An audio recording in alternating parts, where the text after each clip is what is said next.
आषाढी एकादशीला आपण सगळेच विठ्ठल नामामध्ये रममाण होऊन जातो। विठ्ठल विठ्ठल विठ्ठल।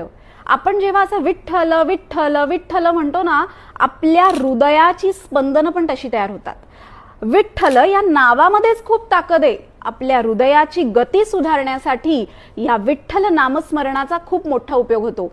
ईसीजी मध्ये जर फरक आपल्याला बघायचा असेल तर हा प्रयोग तुम्ही नक्की करू शकता। विठ्ठल विठ्ठल विठ्ठल विठ्ठल असा तुम्ही जेव्हा जप करता, आपोआपच तुम्हाला शांत वाटतं, तुमच्या हृदयाची वाढलेली गती कमी होते।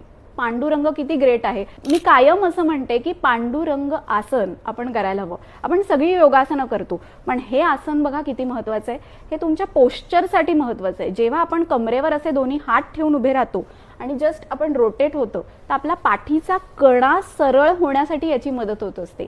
दुसरी ही गोष्ट काय शिकवतं हे आसन, तर संयम कसा पाळायचा। कोणी आपल्याला काही बोललं तर आपण लगेच भांडायला जातो, पण शांतपणे विचार करा, संयम ठेवा आणि त्यानुसार तुम्ही ऍक्ट करा।